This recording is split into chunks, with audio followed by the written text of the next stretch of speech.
Gulf ഫോക്കസിലേക്ക് സ്വാഗതം. വിശദമായ വാർത്തകൾ നോക്കാം. മധ്യപൂർവ്വ ദേശത്തെ ഏറ്റവും വലിയ ആരോഗ്യമേളയായ അറബ് ഹെൽത്തിന് ദുബായിൽ തുടക്കമായി. ദുബായ് വേൾഡ് ട്രേഡ് സെന്ററിലാണ് മേള നടക്കുന്നത്. ഫെബ്രുവരി 1 വരെയാണ് മേള നടക്കുക.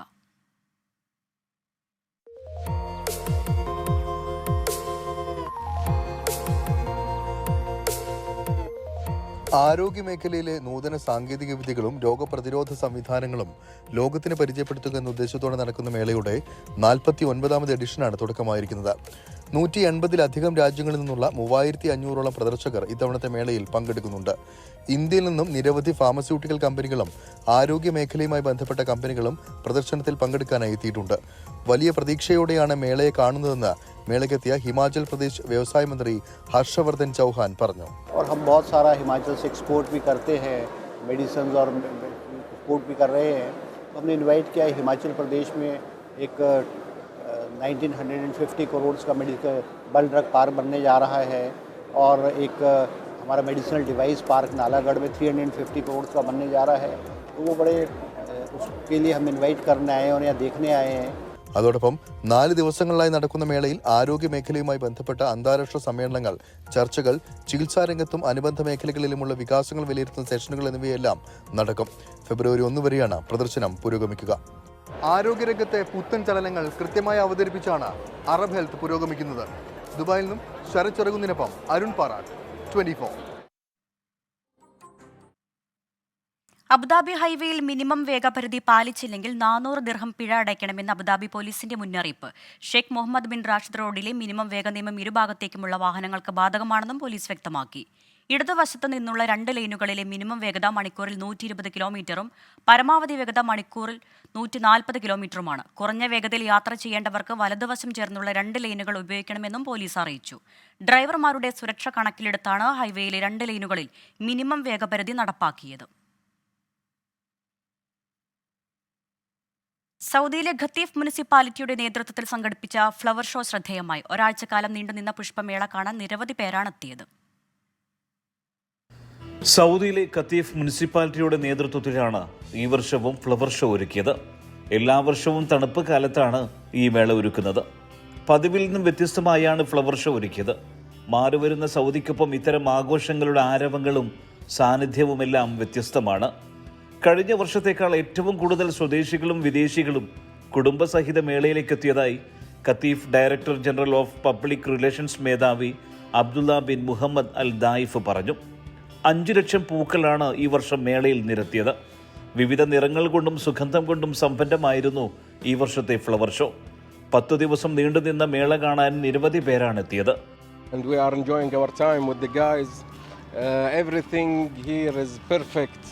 You will see many people here. We are enjoying our time. This event is so good. ഇവിടെ വന്നപ്പോൾ നല്ല ഉത്സവാന്തരീക്ഷമാണ്. ഒരുപാട് പൂക്കൾ, ഒരുപാട് ചെടികൾ, നമുക്ക് തന്നെ അറിയാത്ത ഒരുപാട് ചെടികളെ കാര്യങ്ങളൊക്കെ നമുക്ക് കിട്ടി, മനസ്സിലാക്കാൻ പറ്റി. വളരെ അടിപൊളിയായിട്ടുള്ള ഒരു ഉത്സവാന്തരീക്ഷം തന്നെയാണ് ഇവിടെ. വിവിധ തന്നെ ഫ്ലവറുകൾ ഇവിടെ പ്രദർശിപ്പിച്ചുകൊണ്ടുള്ള ഈ ഫ്ലവർ ഷോ വളരെ ഒരു പ്രത്യേകത തന്നെയാണ്.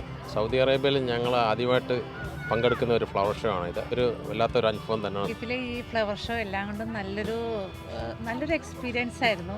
കണ്ണിന് നല്ലൊരു കുളിർമയും അതുപോലെ മാനസികമായിട്ടും നല്ലൊരു ഉല്ലാസം നൽകുന്നതായിരുന്നു. വനിതകളുടെ പരമ്പരാഗത കരകൗശല വിപണന കേന്ദ്രവും ഭക്ഷണ പാചകവുമെല്ലാം ഇവിടെ എത്തുന്നവരുടെ പ്രശംസ പിടിച്ചുപറ്റി.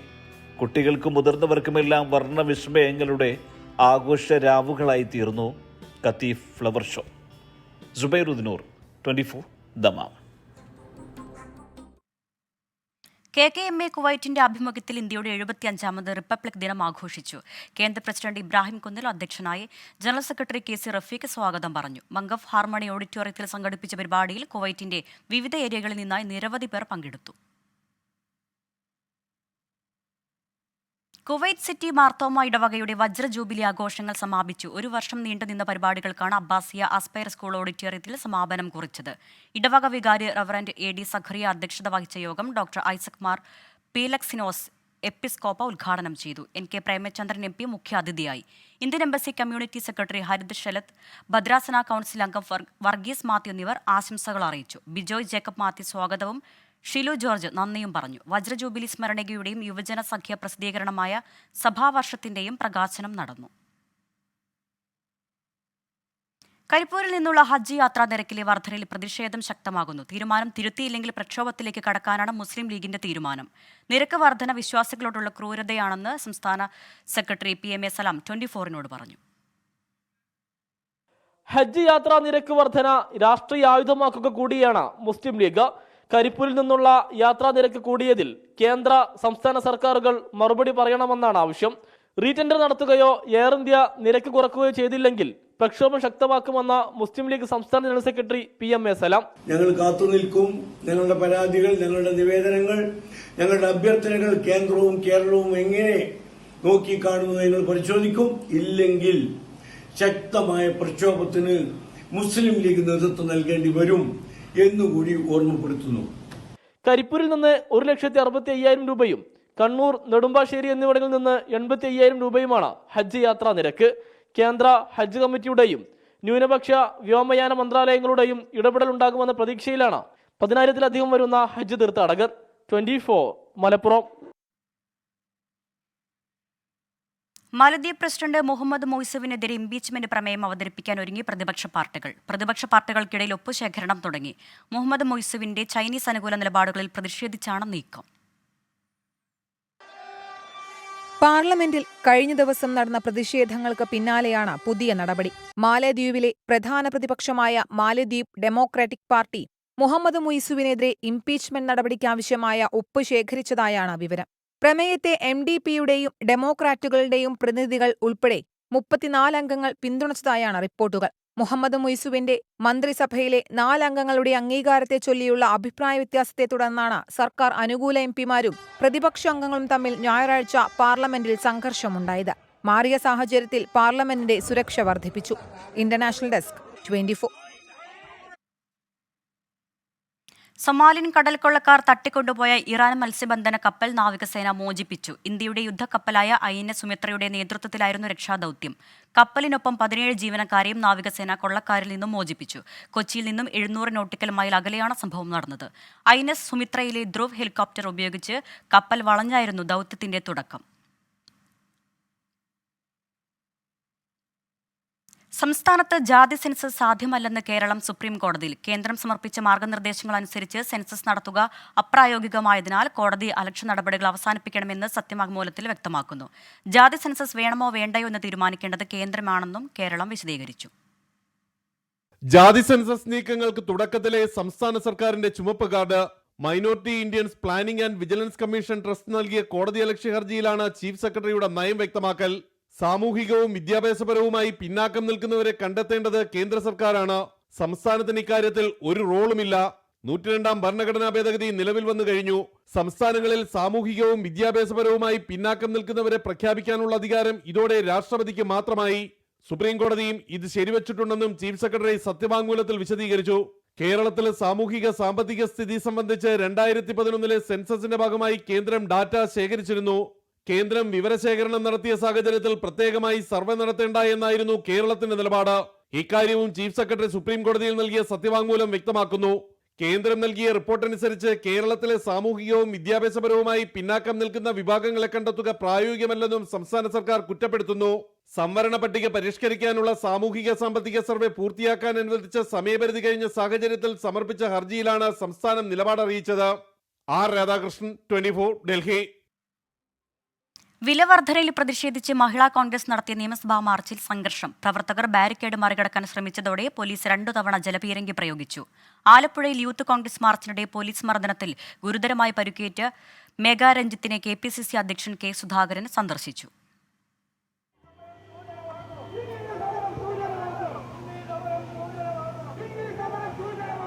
വിലവർധനയിൽ പ്രതിഷേധിച്ചാണ് മഹിളാ കോൺഗ്രസ് സംസ്ഥാന കമ്മിറ്റിയുടെ നേതൃത്വത്തിൽ നിയമസഭയിലേക്ക് കാലിക്കുടവുമായി മാർച്ച് നടത്തിയത്.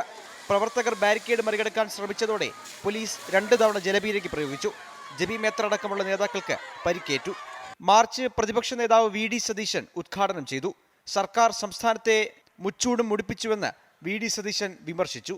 6 മാസം മുമ്പ് ഒരു കുടുംബത്തിനുണ്ടായിരുന്ന ചെലവ് ഈ സർക്കാർ കാരണം ഒരു 10,000 രൂപയുടെ വർധനവാണ് ഒരു കുടുംബത്തിൽ, ഒരു ഇടത്തരം കുടുംബത്തിൽ ഉണ്ടായിരിക്കുന്നത്. അരിവില വർധനയും കാലിയായ സപ്ലൈകോ മാവേലി സ്റ്റോറുകളും ജനജീവിതം ദുസ്സഹമാക്കിയെന്ന് ജബി മേത്തർ MP പറഞ്ഞു. മാർച്ചിനിടെ ഉണ്ടായ സംഘർഷത്തിൽ പരിക്കേറ്റവരെ ആശുപത്രിയിൽ പ്രവേശിപ്പിച്ചു. അതിനിടെ ആലപ്പുഴയിൽ യൂത്ത് കോൺഗ്രസ് മാർച്ചിനിടെ ഗുരുതരമായി പരിക്കേറ്റ മേഘ രഞ്ജിത്തിനെ KPCC അധ്യക്ഷൻ K. സുധാകരൻ സന്ദർശിച്ചു. മേഘയുടെ അവസ്ഥ പരിതാപകരമാണെന്നും മുഖ്യമന്ത്രി എന്താണ് ഇതിൽ നിന്ന് നേടിയതെന്നും സുധാകരൻ. ഒരു പെൺകുട്ടിയെ ഇതുപോലെ ഒരു പോലീസുകാർ മർദ്ദിക്കുക എന്ന് പറഞ്ഞാൽ എന്ത് മനുഷ്യത്വമുള്ള പോലീസായത്? അതൊരു മുഖ്യമന്ത്രി അതിനെ ന്യായീകരിക്കുകയാണ്. അദ്ദേഹം അന്ധനോ ബധിരനോ മൂകനോ ആണോ മുഖ്യമന്ത്രി? പോലീസ് ഇങ്ങനെ മർദ്ദിച്ചത് സമരത്തിന്റെ വീര്യം കൂട്ടിയെന്നും ഇങ്ങനെ അടിച്ചില്ലെങ്കിൽ നേരത്തെ തന്നെ സമരത്തിന്റെ ശക്തി കുറഞ്ഞേനെയെന്നും KPCC അധ്യക്ഷൻ K. സുധാകരൻ പ്രതികരിച്ചു. 24 തിരുവനന്തപുരം. തിരികെ വാർത്തകളിലേക്ക്. നിയമസഭയിൽ ഏറ്റുമുട്ടൽ.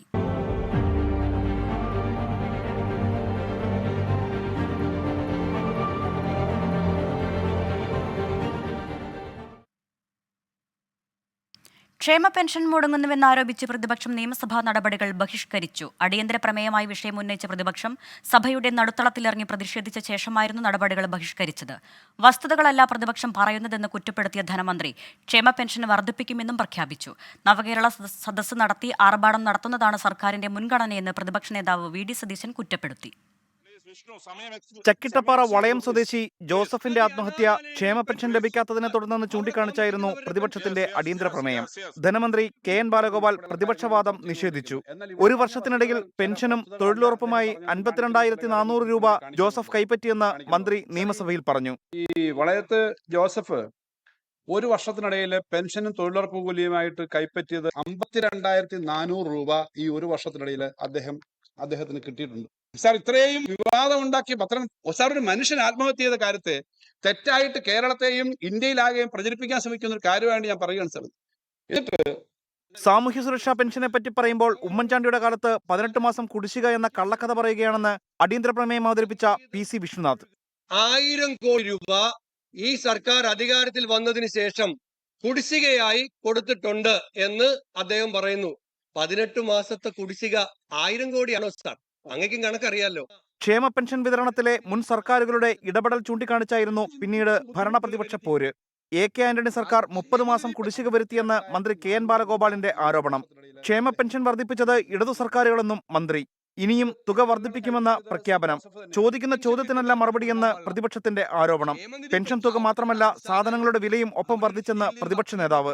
നിങ്ങളുടെ പ്രയോറിറ്റി ലക്ഷക്കണക്കിന് വരുന്ന മരുന്ന് മേടിക്കാൻ പണമില്ലാത്ത, ഒരു നേരത്തെ ഭക്ഷണത്തിന് നിവർത്തിയില്ലാത്ത ഈ പാവങ്ങൾക്ക് പെൻഷൻ കൊടുക്കുന്നതായിരിക്കണം. അത് തയ്യാറാണോ?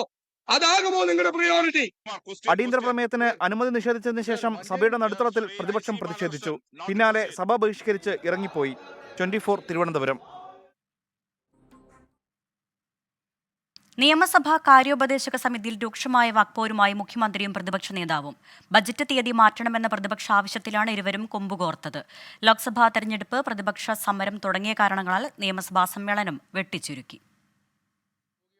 ഫെബ്രുവരി 5-നാണ് സംസ്ഥാന ബജറ്റ് അവതരണം. ഇത് ഫെബ്രുവരി 2-ലേക്ക് മാറ്റണമെന്നായിരുന്നു പ്രതിപക്ഷ ആവശ്യം. ഫെബ്രുവരി 9 മുതൽ KPCCയുടെ ജാഥ ആരംഭിക്കും. ഈ പശ്ചാത്തലത്തിൽ സർക്കാർ സഹകരിക്കണമെന്നായിരുന്നു കാര്യോപദേശക സമിതിയിലെ പ്രതിപക്ഷ ആവശ്യം. നിങ്ങൾ വലിയ സഹകരണമാണല്ലോ എന്നായിരുന്നു മുഖ്യമന്ത്രിയുടെ മറുപടി. അമ്മാതിരി വർത്തമാനം ഇങ്ങോട്ട് വേണ്ടെന്നും മുഖ്യമന്ത്രിയുടെ താക്കീത്. ഇമ്മാതിരി വർത്തമാനം ഇങ്ങോട്ടും വേണ്ടെന്ന് പ്രതിപക്ഷ നേതാവിന്റെ തിരിച്ചടി. നിങ്ങൾ ഇഷ്ടം പോലെ ചെയ്യുമെന്നും പ്രതിപക്ഷ നേതാവ് കടുപ്പിച്ചു. ശേഷം പ്രതിപക്ഷം കാര്യോപദേശക സമിതിയിൽ നിന്ന് ഇറങ്ങിപ്പോയി.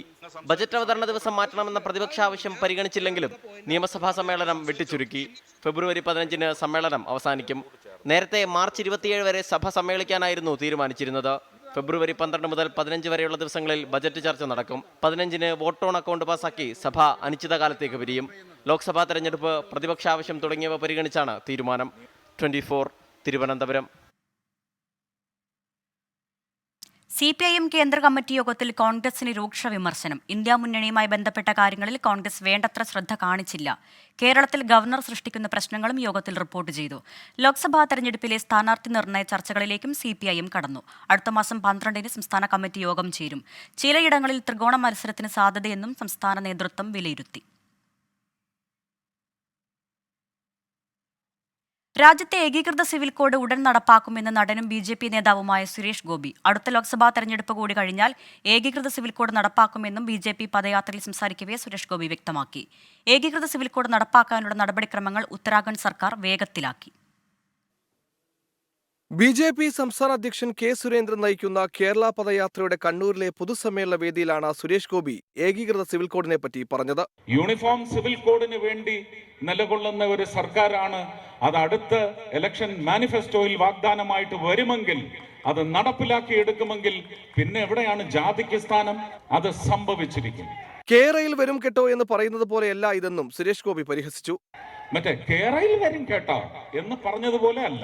തിരുവനന്തപുരത്ത് ഈ യാത്രയുടെ പരിസമാപ്തി കുറിക്കപ്പെടുമ്പോൾ ഈ അധമ ഭരണത്തിന് മേൽ ഇടുത്തി വീഴണം. ഏകീകൃത സിവിൽ കോഡ് നടപ്പിലാക്കുന്നതിനുള്ള നടപടിക്രമങ്ങൾ ഉത്തരാഖണ്ഡ് സർക്കാർ വേഗത്തിലാക്കി. വരുന്ന നിയമസഭാ സമ്മേളനത്തിൽ ബില്ല് പാസാക്കുമെന്ന് മുഖ്യമന്ത്രി പുഷ്കർ സിംഗ് ധാമി പറഞ്ഞു.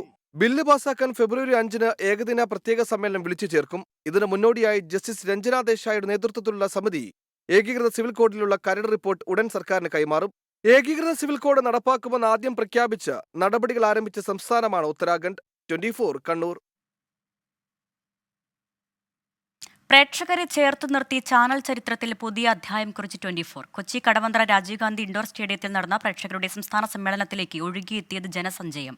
ഫ്ലവർ ചെയർമാൻ ഗോകുലം ഗോപാലൻ ചരിത്ര നിമിഷം ഉദ്ഘാടനം ചെയ്തപ്പോൾ ഈ വർഷം മുതൽ നടപ്പാക്കാൻ പോകുന്ന കാരുണ്യ പദ്ധതികൾക്ക് 24 ചെയർമാൻ ആലിംഗൽ മുഹമ്മദ് തുടക്കം കുറിച്ചു.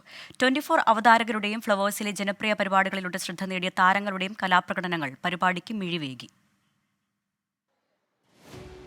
ലോകത്താദ്യമായി ഒരു വാർത്താ ചാനൽ സംഘടിപ്പിച്ച പ്രേക്ഷകരുടെ സംസ്ഥാന സമ്മേളനം.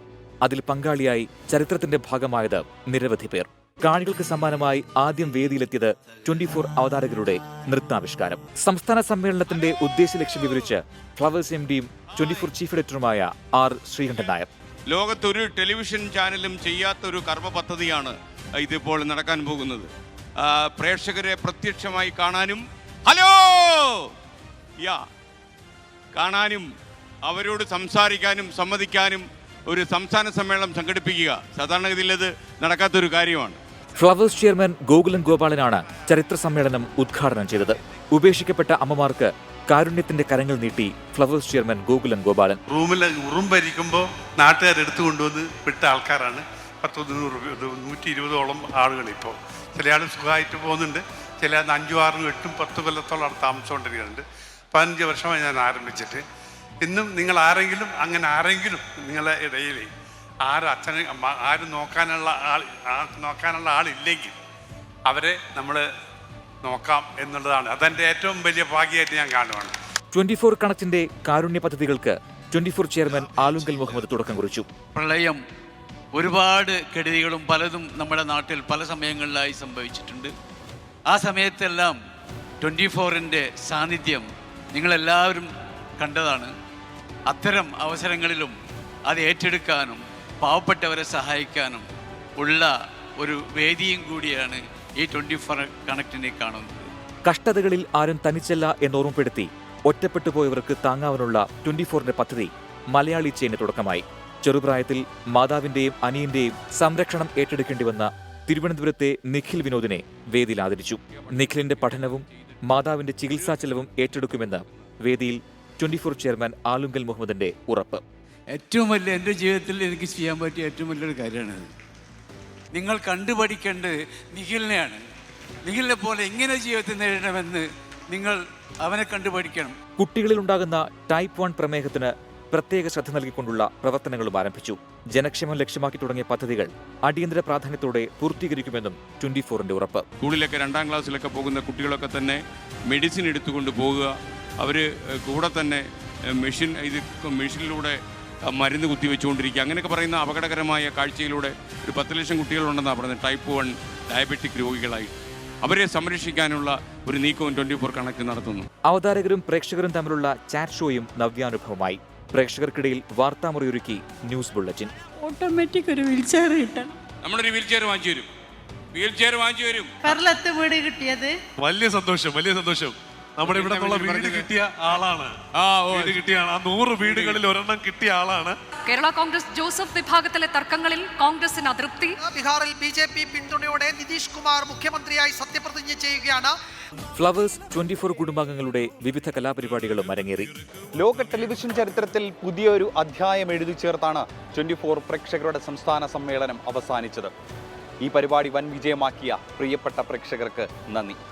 കൊച്ചി കടവന്ത്ര രാജീവ് ഗാന്ധി ഇൻഡോർ സ്റ്റേഡിയത്തിൽ നിന്നും ടീം 24. ഫോക്കസ് പൂർണ്ണമാകുന്നു. നമസ്കാരം. ലോകത്തെവിടെയായാലും ഏത് സമയത്തും 24 വാർത്തകളും ഓഗ്മെന്റഡ് റിയാലിറ്റി പാക്കേജുകളും എക്സ്പ്ലെയിനറുകളും വിശദമായി കാണാൻ ഞങ്ങളുടെ യൂട്യൂബ് ചാനൽ നിങ്ങൾക്ക് സബ്സ്ക്രൈബ് ചെയ്യാം.